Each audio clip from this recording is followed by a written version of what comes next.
В лесу, вдалеке от цивилизации, жила одна старушка. Ее имя было Эльза. Она потеряла мужа много лет назад и с тех пор жила в полном одиночестве.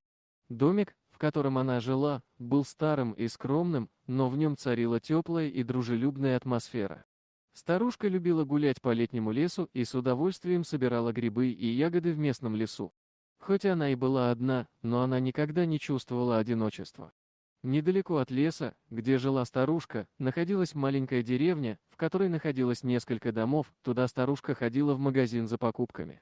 Однажды, когда Эльза вышла на прогулку по лесу, она услышала слабый плач. Она последовала за звуком и обнаружила маленького волчонка, он явно заблудился и ему требовалась помощь, его лапка кровоточила. Волчонок был худой и изможденный, и его глаза были полны страха. Без колебаний Эльза решила приютить его и дать ему новый дом. Она назвала его Чарли и заботилась о нем, как о собственном ребенке.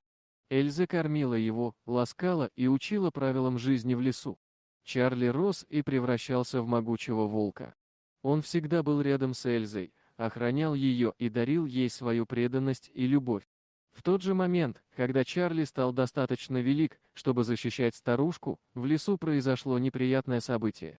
Группа сбежавших зеков, ищущих убежище, узнала о домике старушки и решила ограбить ее.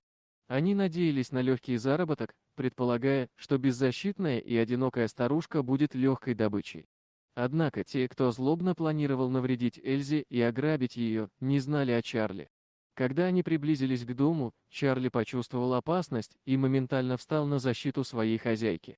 Зеки ворвались в дом, надеясь увидеть только беззащитную старушку, но вместо этого им встретился грозный и мощный волк. Напуганные, они попытались отползти, но Чарли был быстрее и атаковал их. С грозным рыком и зубами они не смогли справиться с его мощью и силой. Старушка, увидев, как Чарли защищает ее, была ошеломлена. Она никогда не ожидала, что маленький волчонок, которого она приютила, вырастет в такого могучего защитника. Она чувствовала себя в безопасности благодаря Чарли. Зеки напуганно бежали через лес, оставляя свои планы ограбления и надеясь на спасение. Они поняли, что старушка не была одинокой и беззащитной, и что Чарли стал опасным противником. После этого инцидента Чарли и Эльза стали еще ближе.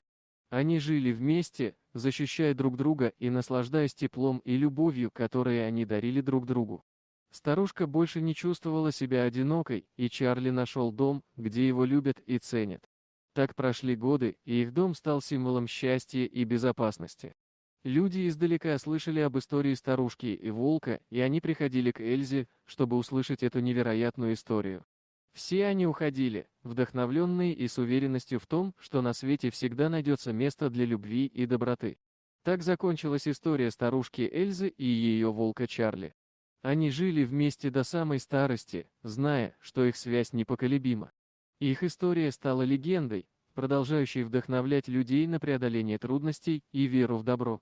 А что вы думаете по поводу данной истории?